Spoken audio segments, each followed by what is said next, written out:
Pablo. Mary filled with jealousy as she watched that cow Debbie flirting with Pablo. She'd been hogging his attention all the way through the lesson, hardly giving the others in the class a look in. Mary thought about how Debbie had changed over the weeks. For the first class, she'd come in a baggy t-shirt and jeans. But after meeting Pablo, that all changed. The clothes got tighter, the cleavage deeper, the skirt shorter. God, she should look at herself in the mirror. 40 if she was a day and dressing like a cheap hooker. Mary had to admit, though, Pablo was worth it. Mary watched him as he chatted to Debbie. He wasn't really that good looking. She hadn't even noticed him at first. Okay, he'd had a certain Mediterranean charm and the lovely olive skin of his ancestors. But his real standout feature was his voice.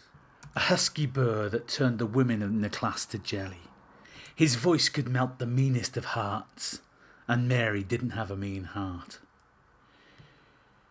She closed her eyes and suddenly Pablo pounced. He caressed her neck and shoulders as he kissed her.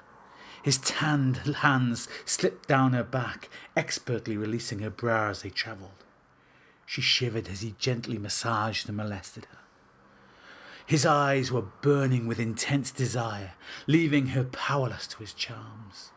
Pablo was totally in control. He'd made Mary's body shake with lust and passion. Suddenly, Mary was aware of the rest of the class around her. The musty smell of the classroom filled her nostrils, and the bright lights hurt her eyes. She struggled for a minute to get her bearings, but then she realised the whole class was looking at her.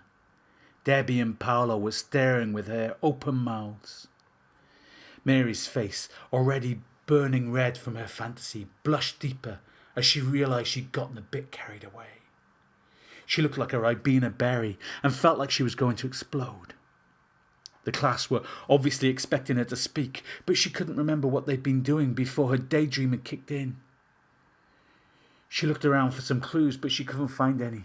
Finally, she collected her thoughts, enough to say something.